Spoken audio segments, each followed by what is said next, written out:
जज़ाकल्लाह। कारी हामिद रज़ा सईदी साहब हमारे साथ मौजूद हैं। तिलावत कुरान करीम से पयाम रमज़ान ट्रांसमिशन का आगाज़ करे थे जी। इस ट्रांसमिशन के साथ मैं हूँ अरमला हसन। उम्मीद करते हैं आप ठीक होंगे। आपका रमज़ान अभी तक तीसरा श्राज 23 रमज़ान मुबारक है, बेहतरीन गुज़र रहा होगा। और आपके जो रोज़े हैं ज़ाहिर है विद टाइम गर्मी भी आ रही है, मौसम तब्दील हो रहा है, लेकिन अभी तक अल्हम्दुलिल्लाह रोज़े सबके और बेहतरीन गुज़र रहे हैं। वेदर भी आपकी फेवर में है। सो इसके साथ साथ हम इस ट्रांसमिशन में कोशिश कर रहे हैं कि मुख्तलिफ मौज़ूआत पर बात करें, और आज हम अदल व इंसाफ जैसे अहम और बुनियादी मौजू के ऊपर बात करेंगे जिस पे एक मज़बूत और मिसाली माशरा जो है वो कायम होता है। अदल इंसाफ के हवाले से बात की जाए तो हमारे आजकल के दौर में जी बड़ी चैलेंजेस अपनी जगह पे मौजूद हैं, और इस्लाम के हवाले से आज जब हम बात करेंगे तो एक ऐसा दीन है जो अदल इंसाफ की बुनियाद के ऊपर कायम है, और कुरान मजीद में बारहा इंसाफ के हवाले से हुक्म दिया गया है।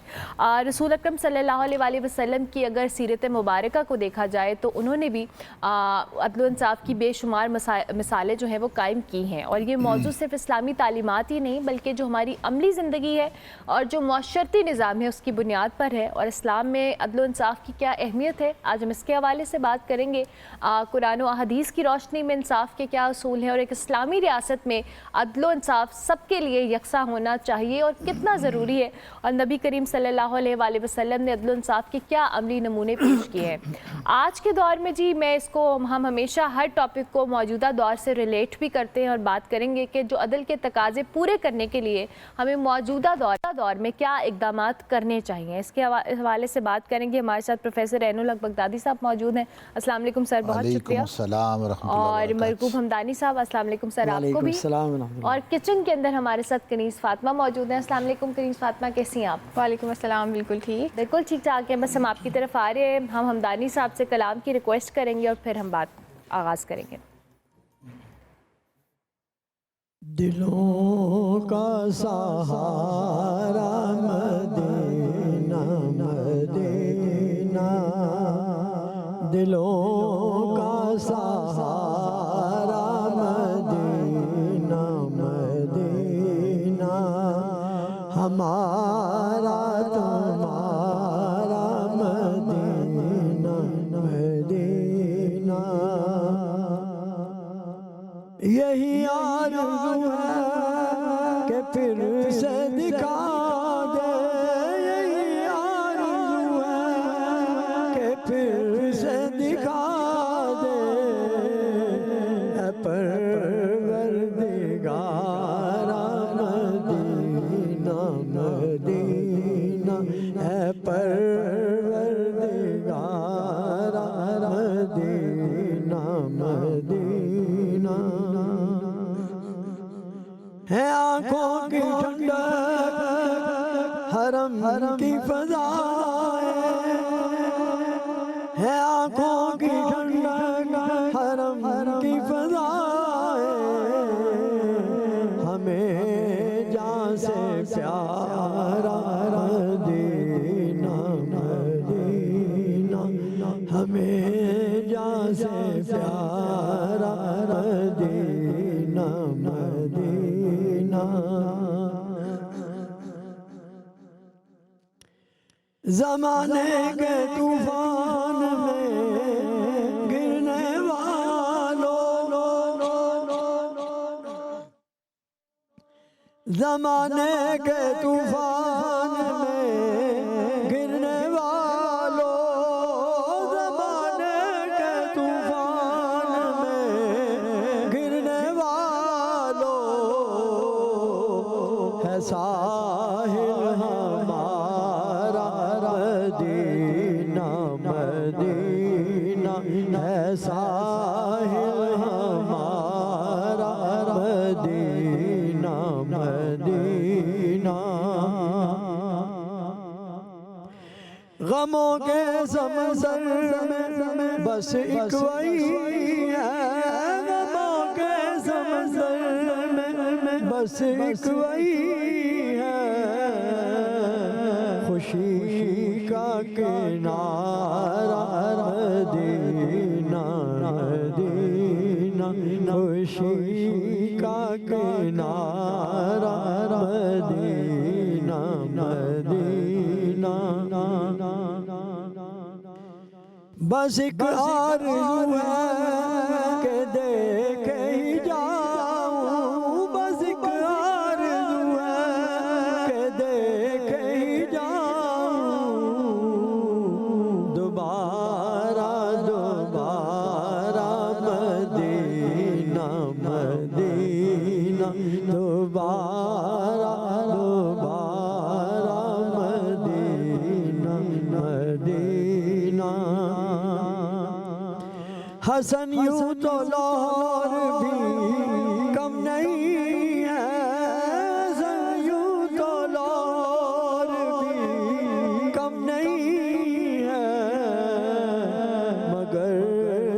सबसे प्यारा मदीना मदीना मगर सबसे प्यारा मदीना मदीना दिलों का सहारा मदीना मदीना हमारा तुम्हारा मदीना मदीना। माशाल्लाह, मरगूब हमदानी साहब हमारे साथ मौजूद हैं जी, और बहुत ही खूबसूरत कलाम। हमारी ट्रांसमिशन का आगाज़ बड़ा अच्छा हो जाता है जब हमदानी साहब कुछ ना कुछ पढ़ देते हैं, और हम इनसे बार बार रिक्वेस्ट भी करते हैं। इसके साथ साथ जी किचन में भी कुछ हो रहा है। बगदादी साहब की तरफ आने से पहले ज़रा आज का मेन्यू जान लेते हैं कि कनीज़ फातिमा आज मेन्यू में उनके क्या है। तो कनीज़ फातिमा, क्या बन रहा है आज किचन में? आज जो किचन में बन रहा है वो है चपली कबाब रैप। ठीक है, चपली कबाब रैप बन रहे हैं और साथ में माश की दाल के दही बड़े बन रहे हैं। माश की दाल के दही बड़े बन रहे हैं। हाँ जी, बिल्कुल। ओके, बेहतरीन।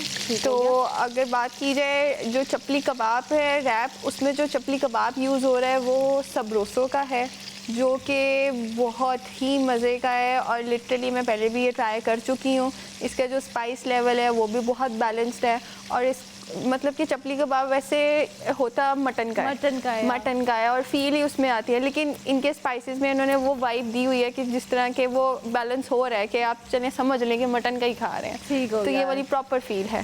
तो साथ ही साथ हैं हमारे साथ लाइव बॉय, तो क्यों ना पहले हाथ धो लिए जाएँ, क्योंकि हर नेक काम का पहला कदम है लाइव बॉय से हाथ धोना। ठीक हो गया, आप लाइव बॉय से हाथ धोएं। मीनवाइल हम अपनी गुफ्तगू का आगाज़ करते हैं, और हमारे साथ हमदानी साहब चूँकि मौजूद है। हमदानी साहब, आज हमने अदल इंसाफ के हवाले से बात करनी है, और ज़ाहिर है अदल इंसाफ के हवाले से हमारा जो मज़हब है इस्लाम है, और हज़ूर अकरम सल्लल्लाहु अलैहि वसल्लम की जो ज़ात मुबारका है उसने भी बहुत सारी चीज़ें वाज़े की हैं। मैं चाहूँगी आप गुफ्तगू का आगाज़ जैसे अपनी कुरान व हदीस की रोशनी में करते हैं। बिस्मिल्लाहिर्रहमानिर्रहीम। आज तो हम ऐसे टॉपिक पे बात करने बैठे हैं कि जो तकरीबन आज के दौर में नापैद होता जा रहा है। बिल्कुल। तो लेकिन उसके बावजूद भी कि हमने तो बात करनी है और करनी भी चाहिए, क्योंकि ये हमारी मुआशरती बुनियादी ज़रूरत है। बिल्कुल सही। और मुआशरा हमेशा कहलाता ही इंसाफ से है। जहाँ पर अदल व इंसाफ का ख़ात्मा हो जाए वो मुआशरे कायम नहीं रहते। बिल्कुल सही। ये कौल मैंने पढ़ा, उसको इमाम अली अलैहिस्सलाम से भी मंसूब किया जाता है, और कुछ और लोगों से भी बात बड़ी अच्छी है कि कुफ्र के मुआशरे तो कायम रह सकते हैं, जुल्म के मुआशरे कायम नहीं रहते। वाह। तो इसको मेरा ख्याल है अगर हम इम्प्लीमेंट करें तो आज हम अपने मुआशरे को शायद नाइंसाफ़ी की बुनियाद पर ही ख़त्म करने जा रहे हैं। अल्लाह रब्बुल इज़्ज़त की सिफ़ात में से एक सिफ़त अदल है। अदल वैसे लुग़वी एतबार से जो आम हमारे उर्दू में भी इसको पढ़ाया जाता है, जब तो कहते हैं कि जब आप मुख्तलिफ़ नशेब व फराज वाली ज़मीन में बारिश हो और फिर वो बारिश का पानी जब उनके नशेब वाले इलाकों को कवर करता है और अप आता है, और फिर वो जो टीले छोटे छोटे बीच में होते हैं उन सबको कवर करके ऊपर से प्लान नज़र आने लगता है, तो इसको कहते हैं अदल हो गया, यानी कि सारा बराबर बराबर हो गया। तो ऐसे ही जब समंदर की हम सतह देखते हैं पानी से एक जैसी, तो हम उसको भी कहते हैं कि ये सतह बिल्कुल बराबर, यानी अदल हो गया इसका भी। तो इस लफ्ज़ का तकाज़ा ये है कि अल्लाह रब्बुल इज़्ज़त की ज़ात अगर आदिल है तो वो कैसे आदिल है? अब वो इस तरह आदिल है कि उसके यहाँ हम जो भी करते हैं, वो नेकी का काम हो या वो बदी का काम हो, रब की बारगाह में और उसके लगाए हुए कंप्यूटर के अंदर वो ज़ाया नहीं जाता, उसका वो बराबर बदला देगा, प्रॉपर हक अदा करेगा। एक हदीस पाक है, आप अलैहिस्सलाम ने फरमाया कि आपको पता है कि मुफलिस कौन है, गरीब कौन है? तो सहाबा किराम ने पूछा या रसूलल्लाह जिसके पास पैसे ना हों।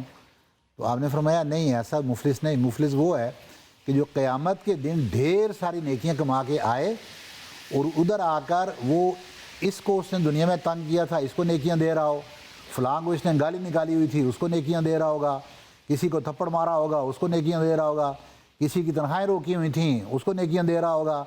तो ये करते करते उसके पास नेकियां ख़त्म हो जाएंगी, और जिन लोगों के उसने हक मारे हुए थे अभी वो बाकी हैं।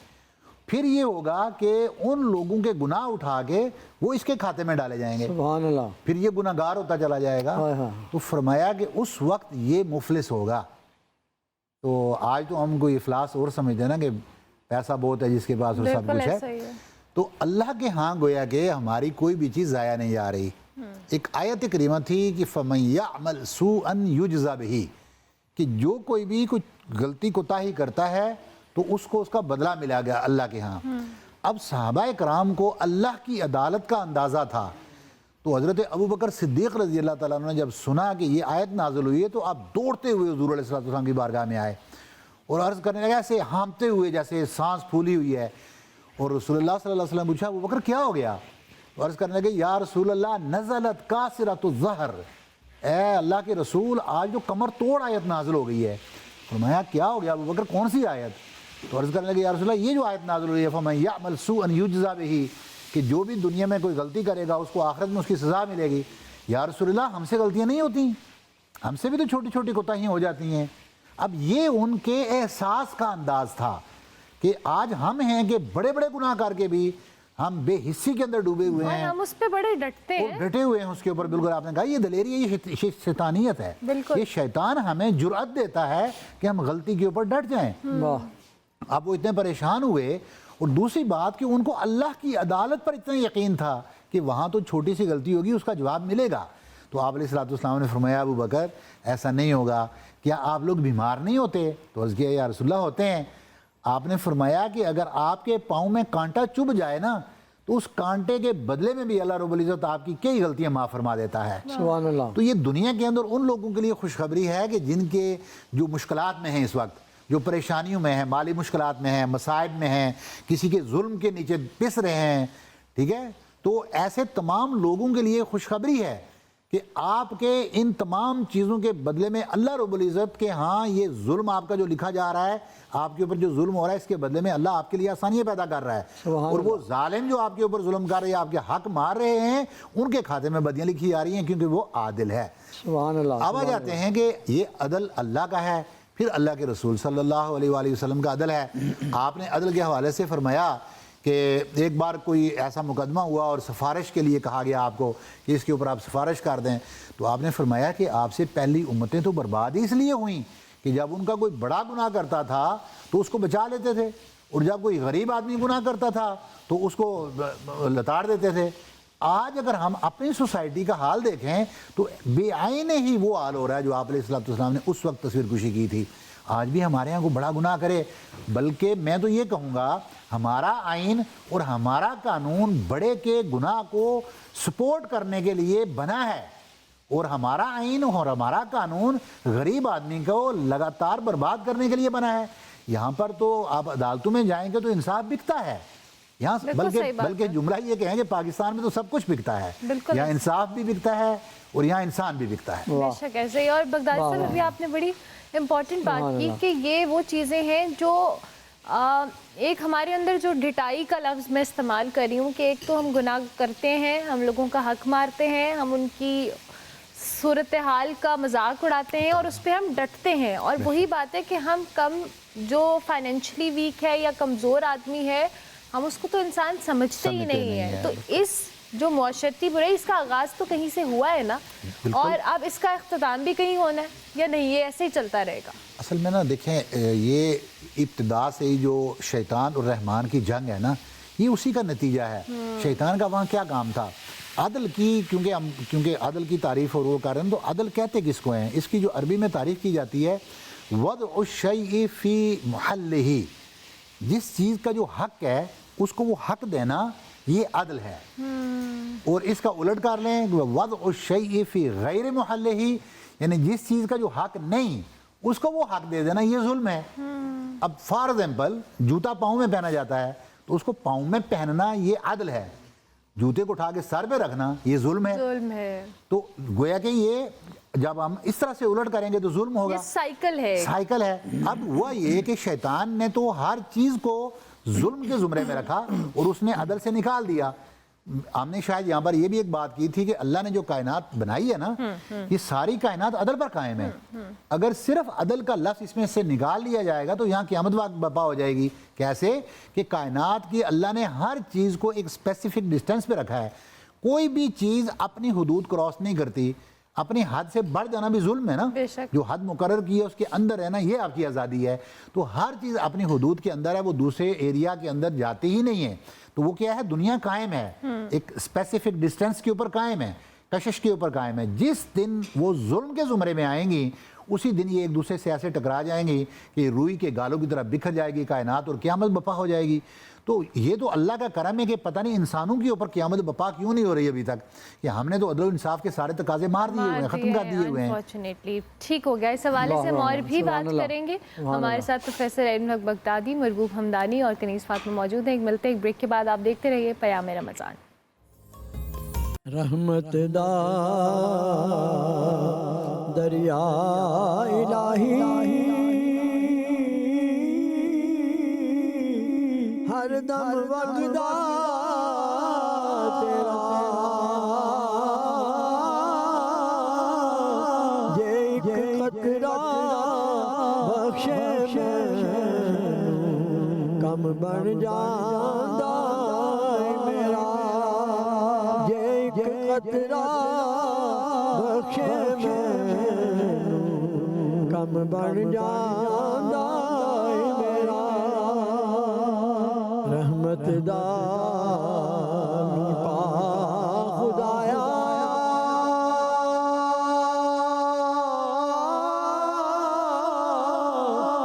बाग सुका कर कर हरिया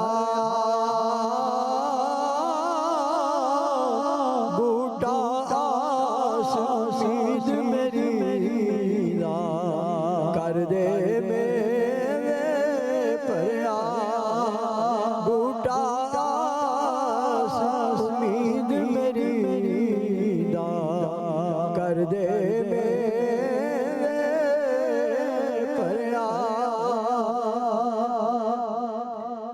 मिठा मेवा बख्श अजिहा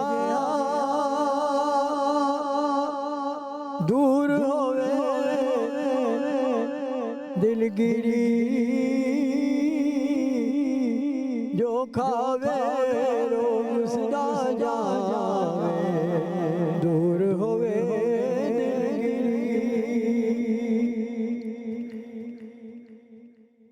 अदल करे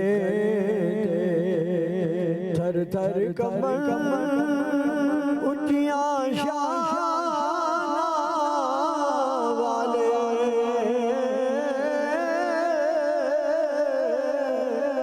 अदल करे थर थर कमर ऊंचियां शाना वाले फजल करे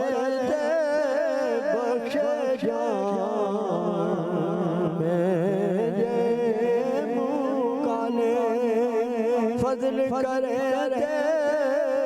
बख्शिश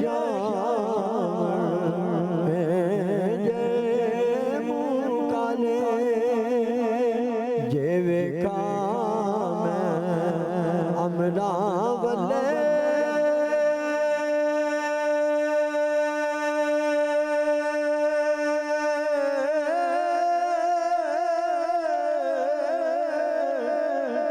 कुछ नहीं मेरे पल्ले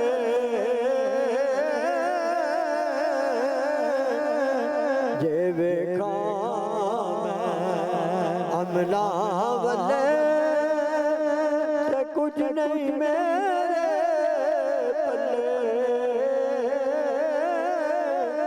जे वेखा तेरी रहमत वल्ले बल्ले बल्ले बल्ले जे वेखा तेरी रहमत वल्ले बल्ले बल्ले बल्ले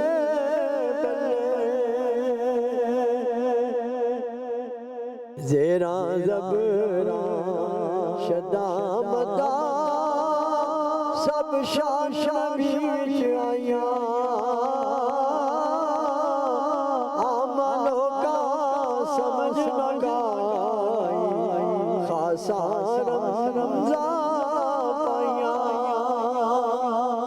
खस खस जितना कदर न मेरा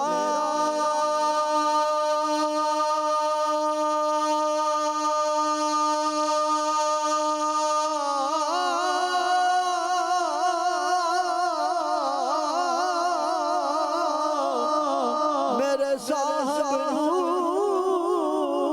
वड्याया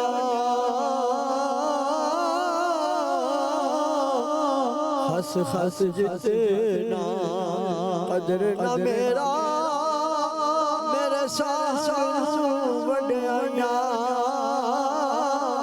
मैं गलियां दा रूड़ा रूड़ा महल चढ़ाया साया मैं गलियां दा रूड़ा रूड़ा महल चढ़ाया साया मां मरे ते पेके मुक दे क्यों मरे कर गरा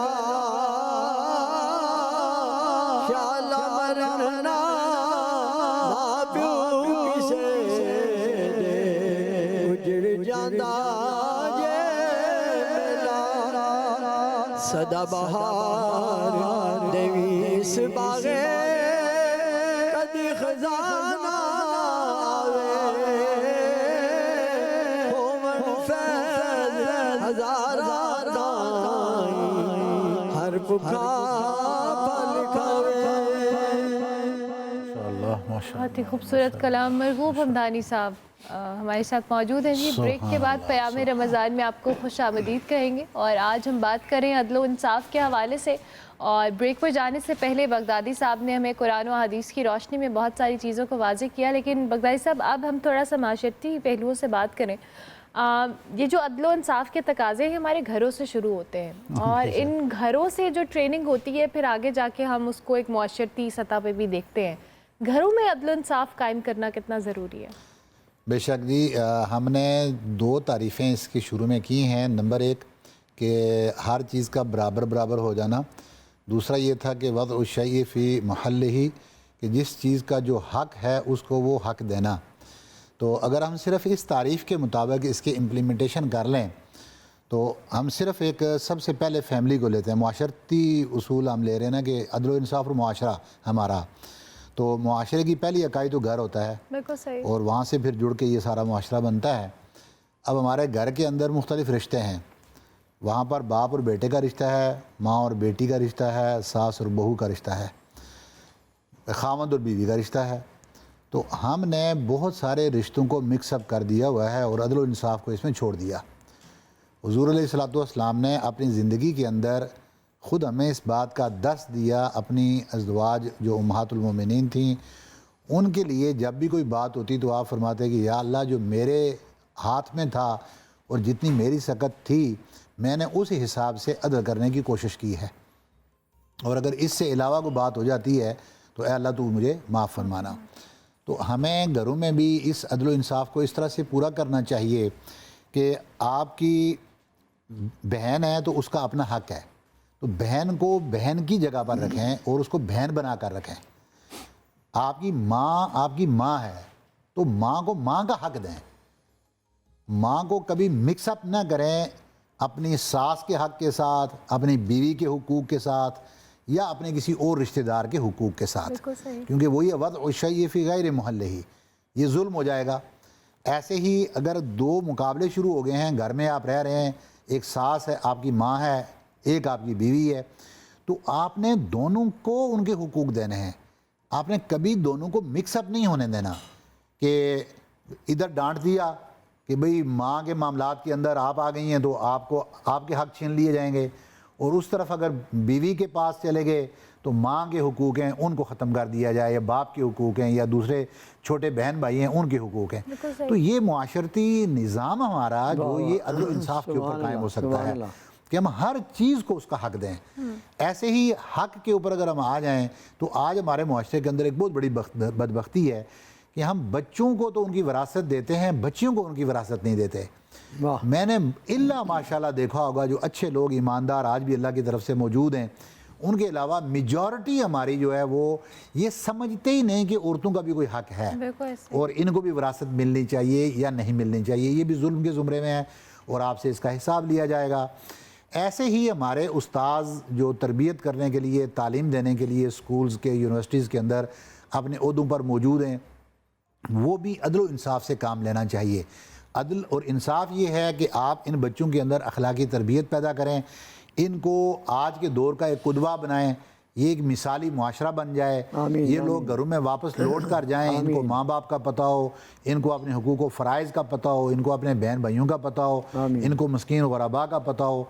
यही बच्चे कल जब जवान होकर मुख्तलिफ़ कंपनीज़ के अंदर जॉब्स पर जाएंगे, इनको अपनी जॉब के साथ अदल और इंसाफ बरतना आता हो। सुभान अल्लाह। अब देखें जॉब मिल जाती है, मैंने पाकिस्तान में लोगों को जो मैंने मुशाहिदा किया और मुलाहजा किया, तो जॉब मिलने के बाद बंदा ये कहता है नौकरी तो मुझे मिल गई है तो ये तो मैं करूँगा, अब अंडर टेबल डील्स के साथ इसके अलावा कहाँ से पैसे आ सकते हैं, तो उस नौकरी के साथ ईमानदारी ख़त्म हो जाती है, उसके अलावा पैसे ढूंढने के लिए और ज़राए वो ढूंढने शुरू कर लेते हैं। तो अदल और इंसाफ हमारी ज़िंदगी के एक एक लम्हे में एक एक जगह पर मौजूद है, और जब तक हम इस अदल और इंसाफ से काम नहीं लेंगे, और सबसे बढ़कर तो आपने देखा है कि जो आम हमारा कुज़ात का है ना, वो एक मामला है, यानी हर पहलू से अगर हम जाएँ तो अदालती निज़ाम हमारा या हमारा हुकूमती निज़ाम, हमारे जो हुक्मरान हैं उनके पास भी ऐसा ही है। और फिर हम बाज़ औक़ात अपने लड़ाई झगड़ों के अंदर जो गवाहियाँ देते हैं, इसके ऊपर भी अल्लाह रब्बुल इज़्ज़त ने बड़ा कैटेगरिकली कुरान अज़ीम के अंदर वाज़े फरमा दिया है कि जब आपको गवाही के लिए बुलाया जाए उस वक्त आप अपने माँ बाप, बहन भाई और इस तरह के रिश्तों को दरमियान में मत आने दें और सिर्फ अल्लाह की खातर वहाँ जाकर गवाही दें। तो ये अदल और इंसाफ के तकाज़े हैं, जब इन तकाज़ों को हम पूरा करेंगे तो ये मुआशरा हमारा खूबसूरत हो जाएगा। अल्लाह करे कि तकाज़े पूरे हों। और आज हम जो बात करें, और जब बगदादी साहब ने गुफ्तगू का आगाज़ भी किया था, उन्होंने कहा था उस चीज़ पर बात करें जो नापैद होती चली जा रही है। घरों से ये चीज़ अगर प्रैक्टिस करना शुरू होगी तो फिर मौशरती सतह के ऊपर भी चीज़ें बेहतर होंगी। बहुत शुक्रिया बगदादी साहब आपका भी, हमदानी साहब आपका भी बहुत शुक्रिया। मुझे ब्रेक लेनी है, ब्रेक के बाद वापस आएंगे। आप देखते रहिए पयाम रमज़ान।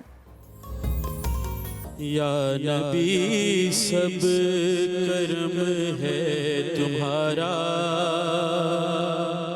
ये जो वारे नयारे हुए हैं। या नबी सब करम है तुम्हारा, ये जो वारे नयारे हुए हैं। अब कमी का तसव्वुर भी कैसा,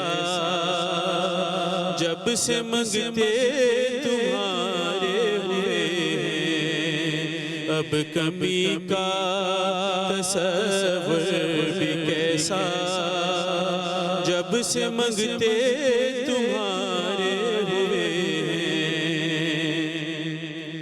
कोई मुँह ना लगाता था हमको, पास तक ना बिठाता था हमको। कोई मुँह ना लगाता था हमको, पास तक ना बिठाता था हमको। जब से थामा है दामन तुम्हारा, दुनिया वाले हमारे हुए हैं। जब से थामा है दामन तुम्हारा, दुनिया वाले हमारे हुए हैं। उनके दरबार से जब मैंने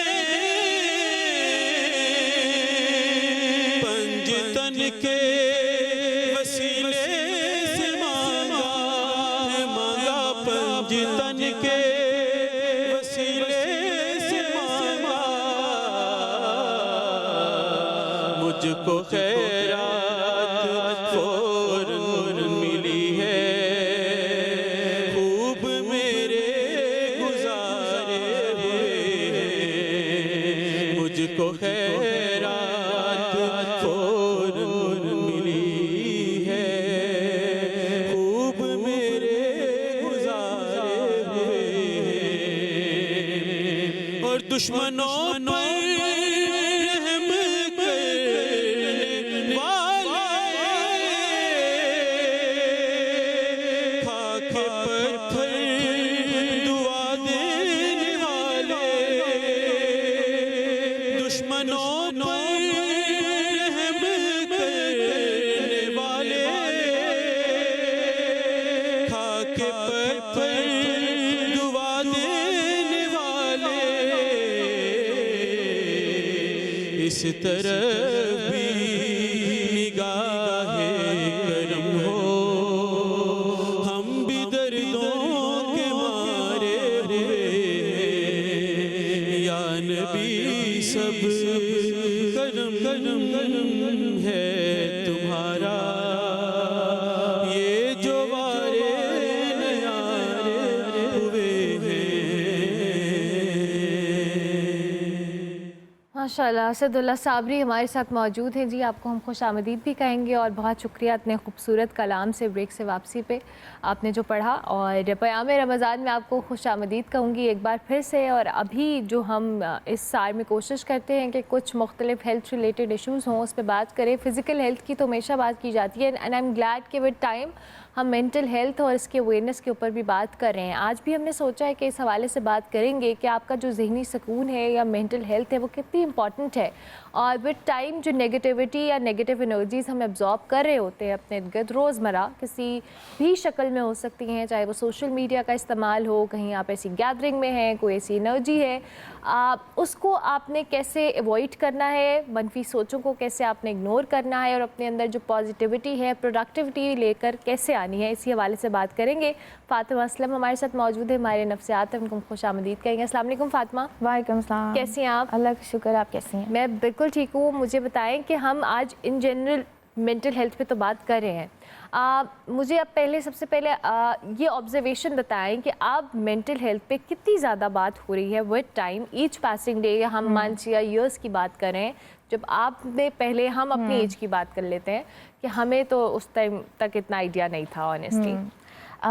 ओवर द ईयर्स अब मेंटल हेल्थ पे ज़रा बात ज़्यादा होना शुरू हो गया। यू आर वेरी राइट कि जब हम लोगों ने जब इस फील्ड का सोचना भी शुरू किया था, when I had a choice कि हाँ मुझे किस फील्ड में जाना चाहिए, मुझे क्या प्रोफेशन ऑप्ट करना चाहिए, तो बहुत ज़्यादा एम्बिगिटी थी, कन्फ्यूजन थी कि इसका शायद स्कोप नहीं है पाकिस्तान में, नोबडी एक्चुअली थिंक्स कि इसकी ज़रूरत है, या कोई घर में इसका बात करे, क्योंकि ज़्यादातर एफिलिएशन ये होती थी कि अगर किसी को कोई ज़हनी नौयत की बीमारी होती थी तो वो पागल है, या उस पर कोई किसी किस्म का साया हो गया है। तो इसके लिए कोई साइकेट्री या कोई साइकोलॉजी रिलेटेड ट्रीटमेंट नहीं रिक्वायर्ड, बल्कि कोई पीर बाबा की ज़रूरत पड़ जाती है। लेकिन over the years, over like 6 to 7 years, I have seen a drastic change. मैंने देखा है कि अब घर घर में बातें हो रही हैं, अब वालिदैन खुद अपने बच्चों को लेकर भी आ रहे हैं थेरेपीज़ के लिए। तो ओवर द ईयर्स, क्योंकि मुझे लगता है कि क्योंकि शायद इस तरह के तजर्बात भी जो हैं वो अब बहुत ज़्यादा खुल के सामने आ रहे हैं, तो कहीं ना कहीं सोसाइटी में, माशरे में ये बातें होना लग गई हैं कि इसके पीछे रीज़न क्या हो सकते हैं, और जब वो रीज़न के बारे में बात करते हैं तो वो किसी न किसी तरीके से कोई मेंटल हेल्थ इशू निकलता है। तो जिस तरह से हम फिजिकल कंडीशंस की प्रिवेंशन पे काम कर रहे हैं, तो अब मेंटल हेल्थ की भी प्रिवेंशन पे बात होना शुरू हो गई है। अच्छा, अब इश्यूज़ क्या हैं जो ट्रिगर हो रहे हैं बहुत ज़्यादा? कुछ तो जेनेरिक इश्यूज़ हमें पता है, मेंटल हेल्थ, आपके चाइल्डहुड ट्रॉमास हैं, आपके कोई कॉम्प्लेक्सेस हैं, वो सारी चीज़ें हैं, लेकिन जो ट्रिगर पॉइंट्स हैं, बहुत सारे लोग आजकल ट्रिगर हो रहे हैं, उसकी क्या फैक्टर्स आपकी ऑब्जर्वेशन? अच्छा, अगर इसमें बात करें ना, हर एक एज के डिफरेंट ट्रिगर्स हैं। ठीक है। अगर आप चाइल्डहुड में चले जाएं तो आपको डिफरेंट ट्रिगर्स मिलेंगे, अगर आप एडल्ट में चले जाते हैं तो डिफरेंट है, अगर आप ओल्डर एज में चले जाते हैं तो उसमें डिफरेंट है। आजकल सबसे ज़्यादा जो एडल्टहुड के मसले चल रहे हैं ना, वो है कि उनकी आइडेंटिटी क्राइसिस बहुत चल रहे हैं। उनके घरों की वैल्यूज़ में और जो उनको बाहर सोसाइटी की वैल्यूज़ मिल रही है, उनमें ज़मीन आसमान का फ़र्क है। और इसकी जो जो मुझे लगता है इसकी जो रूट्स है ना वो बचपन से ही डेवलप कर दी जाती है, क्योंकि हम बच्चों को खुद हम बेशक अफोर्ड कर ना सकें, लेकिन बच्चों को हमने उन स्कूलों में कराना है जहाँ पर एलीट क्लास सारी पढ़ रही है। आपके घर का माहौल बहुत डिफरेंट है, लेकिन जिस स्कूल में आप बच्चे को भेज रहे हैं उसका माहौल बहुत डिफरेंट है। तो बच्चा कंफ्यूज हो जाता है कि मुझे घर की वैल्यूज़ को फॉलो करना है या मुझे स्कूल की वैल्यूज़ को फॉलो करना है। और सिमिलरली जब वो एडल्टहुड में जाता है, यंग एडल्ट में जाता है, तो अगेन वही चीज़ जो है वो उसको प्रेशराइज करती है और वही आइडेंटिटी क्राइसिस में वो जाके डिफरेंट जो है वो स्टेप्स उठाना शुरू कर देते हैं, वेदर इज द रिलेशनशिप और career opportunities, they don't know कि हमने क्या डिसाइड करना है। You so right, you are so right. अच्छा जी, फातिमा से तो हम बात करें, किचन में चलते हैं और कनीज़ फातिमा कुछ बना रही हैं, क्या बना रही हैं? मैंने माश के दाल के जो दही बड़े थे वो बिल्कुल रेडी हैं, अब सिर्फ इनको असेंबल करना रह गया है। ठीक है। और साथ ही साथ जो हमारे चपली कबाब रैप हैं वो सिर्फ असेंबल करना रह गया, जो कि मैं लाइव करूँगी। चलें आप करें, फिर असेंबल करें।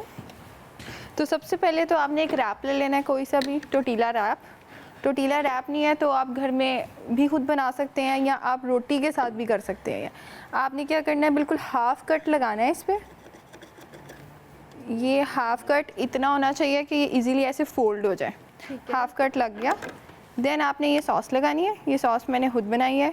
इसकी रेसिपी ये है कि इसमें mayonnaise, ketchup, mustard sauce, hot sauce and soya sauce और थोड़ा सा 1-2 पिंच डाली है मैंने ऑरिगेनो की। ठीक है। ये सबरोसो का चपली कबाब है जो कि मैं बता चुकी हूँ, बहुत ही मज़े का है। लिटरली आप भी ट्राई करें, आपकी सहर इफ्तार दोनों में काम आएगा। हाफ कट लग गया, आपने इसको ऐसे फोल्ड कर देना है। फोल्ड करने के बाद जो हमारी सेकेंड लेयर होगी वो एक चीज़ का स्लाइस होगा।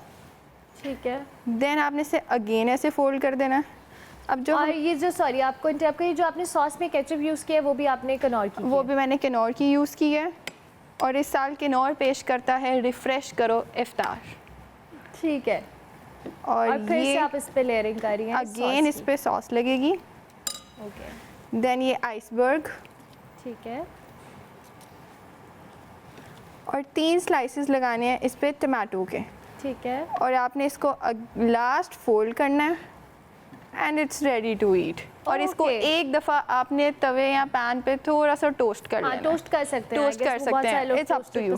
तो ये रैप आप देख सकते हैं बिल्कुल रेडी है, बहुत इजी था, बस सबरोसो का चपली कबाब फ्राई किया और इसके अंदर असेंबल कर दिया। बेहतरीन। और अब हम जल्दी से जो आपने दही बड़े बनाए हैं उसकी भी रेसिपी बता। दही बड़ों की जो रेसिपी है वो ये है कि माश की दाल को अगर आप ओवरनाइट भिगो सकते हैं देन वेल एंड गुड, वरना 2 आवर्स तो मस्ट है। उसको भिगोने के बाद आपने ब्लेंडर के अंदर डालना है, उसमें जो स्पाइसेस जाएंगे वो होगी अजवाइन, ज़ीरा, नमक और काली मिर्च, दैट्स इट। आपने उसको अच्छे से ब्लेंड कर देना है, बिल्कुल उसका ना स्मूथ सा पेस्ट बनना चाहिए। देन आपने उनको फ्राई कर लेना है। फ्राई आपने अपने जो भी आपको साइज़ चाहिए कि वो दही बड़ों का क्या साइज़ होना चाहिए उस हिसाब से वो आपने एक स्पून लेनी है, टीस्पून या टेबल स्पून, उस हिसाब से आपने उसको फ्राई कर लेना है। फ्राई करने के बाद आपने क्या करना है, अगर तो आपने वो सारे के सारे पकाने हैं तो देन आपने एक पैन में पानी गर्म लेना है और उसको आपने डिप कर देना है। जिस तरह अक्सर हम दही फुल्कियों की वो जो रेडीमेड फुल्कियाँ होती हैं हम कोई ल्यूक वार्म वाटर में डालते हैं और उसको 10 मिनट बाद निकाल के और हाथों से अच्छे से स्क्वीज़ कर लेते हैं। सेम इसके साथ भी यही प्रोसीजर करना है। और अगर आपने नहीं बनाने तो आप इसको क्या कहते हैं, फ्रीज़ भी कर सकते हैं।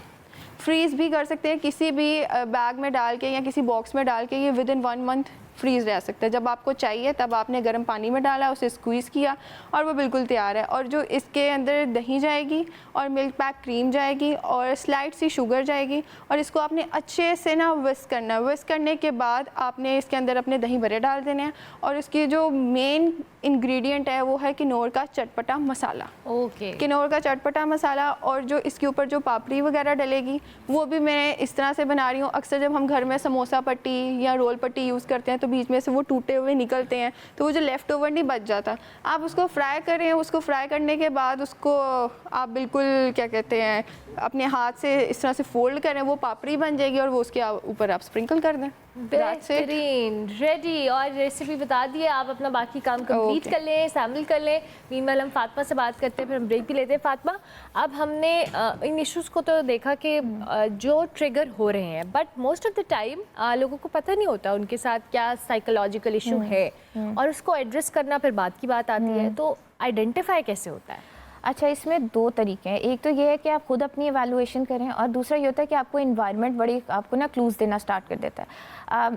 फॉर एग्जांपल एक गुस्से की मैं एक एग्जांपल ले लेती हूँ। गुस्सा नॉर्मल है, सबको आता है, लेकिन उसकी मैनिफेस्टेशन कुछ लोगों में डिफरेंट है, जैसे चीज़ें उठाकर फेंक देना, माहौल का ख्याल ना रखना कि मुझे इस सेटिंग में शायद इस तरह से बिहेव नहीं करना, तो उनका अपने ऊपर ही काबू नहीं रहता। तो लोग उनको ये चीज़ जो है वो आइडेंटिफाई कराना स्टार्ट करते हैं कि this is not the right way to actually exhibit your. अच्छा, मैं आपको यहाँ इंटरप्ट करिए, मुझे एक ब्रेक लेनी है। जब हम ब्रेक के बाद वापस आएंगे इसी डिस्कशन को हम यहीं से कंटिन्यू करेंगे। आप देखते रहिए पयामे रमज़ान।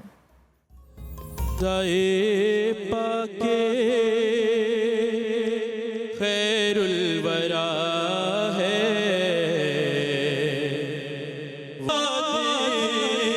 पाक दुआ दे इसे और क्या नाम देगा ज़माना, ये रहमत नहीं है तो फिर और क्या है, इन्हें और क्या नाम देगा ज़माना, ये रहमत नहीं है तो फिर और क्या है। मुहम्मद की अज़मत का क्या पूछते कि वो साहिबे काबा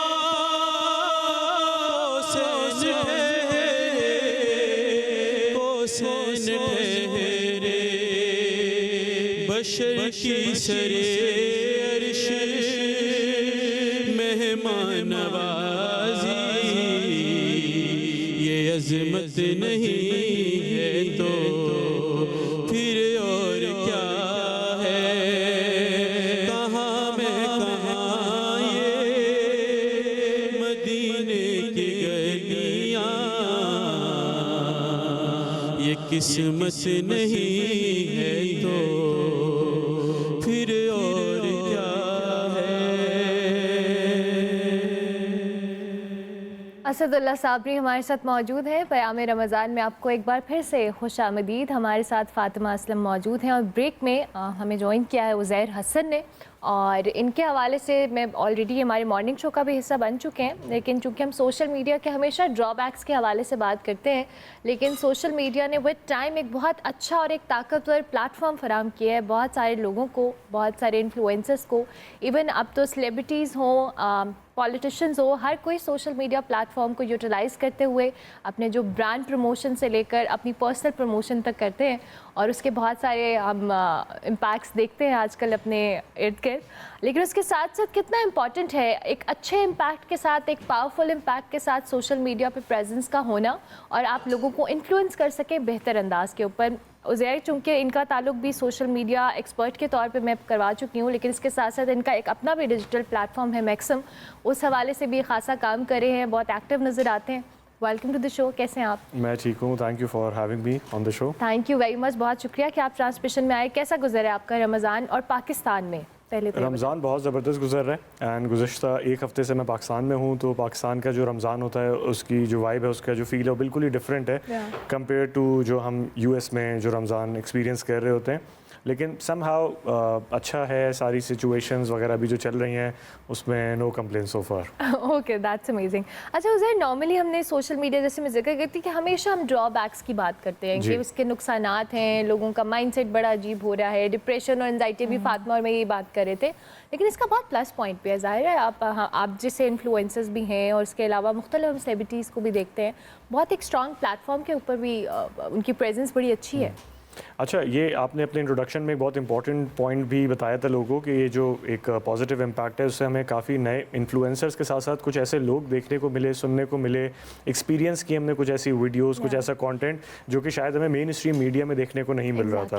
एंड समहाउ हर एक का एक अपना नीश है, तो हो सकता है कोई कंटेंट आपको पसंद हो वो मुझे पसंद ना हो, कुछ जो मुझे पसंद हो वो शायद साबरी साहब को पसंद ना हो। तो इस वजह से हर एक ने अपनी मार्केट और एक रीच बनाई हुई है। तो कोई भी ये नहीं कह सकता कि आपने फुल टाइम जो है वो एक एक्सपीरियंस एक बना दिया है जो कि सबको पसंद आएगा। एक किसी ने नीश बनाई हुई है, उसके अंदर इंप्रूवमेंट की हमेशा गुंजाइश रहती है। आप कभी भी किसी भी टाइम पे ये नहीं बोल सकते कि अब मैंने एक एक्सेल कर ली एक चीज़ और अब मैंने ये थ्रू आउट यही रहेगा। अच्छा, इसमें जो सबसे ज़्यादा सक्सेसफुल लोग हैं वो लोग हैं जो कि टाइम के साथ अडेप्ट भी करते हैं चीज़ों को, और वो एक ही चीज़ के साथ अटैच नहीं रहते हैं और वो थ्रू आउट एक ही चीज़ को अपने साथ लेके नहीं चलते, वो चेंजेस भी लाते हैं अपने कंटेंट क्रिएशन के अंदर। ये मैं स्पेसिफिकली बात कर रहा हूँ उन लोगों की जो कंटेंट बनाते हैं। बिल्कुल ठीक है। अच्छा, जहाँ तक इन्फ्लुएंसर्स की बात है, तो जहाँ पॉजिटिव कंटेंट की बात है वहाँ नेगेटिव कंटेंट की भी है, क्योंकि जब आपका कंटेंट खास तौर से अगर आप नेगेटिव कंटेंट बनाते हैं तो आपकी जो ऑडियंस है वो वही आएगी जिसको नेगेटिविटी पसंद होगी। तो आप उनसे एक्सपेक्ट नहीं कर सकते कि आप एक नेगेटिव कंटेंट अगर डाल रहे हैं तो आपके पास ऑडियंस वो आएगी जो आपको प्रेज करेगी। आपके पास ऑडियंस भी ऐसी आएगी जो कि शायद आपको बैश भी करे, शायद आपके लिए नेगेटिव कमेंटिंग भी करे, या ट्रोल्स का आपको अक्सर सामने करना पड़े।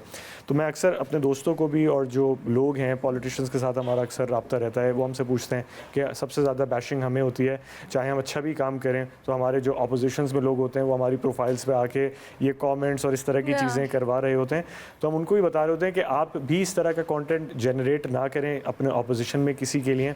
कोई ऐसी क्लिप अपनी वायरल अगर हो रही हो तो उसको मजीद फॉरवर्ड करने में अहम किरदार अदा ना करें, क्योंकि सिमिलर सिचुएशन आज आपके साथ है कल किसी और के साथ भी हो सकती है, क्योंकि ये एक ऐसा प्लेटफॉर्म है जो सबके लिए इक्वल है इस टाइम पे। इसमें या तो आपकी मॉनेटरी अगर आप एक पुश देते हैं किसी चीज़ को तो उससे आपको एक थोड़े से हद तक लेवरेज मिल सकती है, लेकिन ऑर्गेनिक की जो रीच है वो आप जितने भी पैसे लगा दें सोशल मीडिया पे, ऑर्गेनिक रीच का कोई कंपैरिजन नहीं है। Exactly, I so agree with that. अच्छा फातिमा भी, ये जो उज़ैर सोशल मीडिया की बात करें, इट्स वेरी इंपॉर्टेंट, और हम तक भी जो कंटेंट आ रहा है उसमें हमें भी फिल्टर करने की ज़रूरत है। Positive content is always there, लेकिन उसमें अगर जो नेगेटिविटी है उसको फिल्टर करना, it's up to the person कि वो कैसे उसको करना चाहता है। बिल्कुल, I guess it all depends on your mindset. अगर एक बहुत अच्छी पॉजिटिव चीज़ भी सामने आ रही है ना, it depends on your perspective. अगर आपका उस चीज़ को देखने का नज़रिया ही बुरा है तो वो आपको कभी भी पॉजिटिव नहीं लगेगी। और ये आजकल बहुत ट्रेंड हो रहा है that we are actually looking into the things कि हम इसमें से कुछ बुरा ढूंढ लें, कुछ नेगेटिव निकाल लें इसमें से,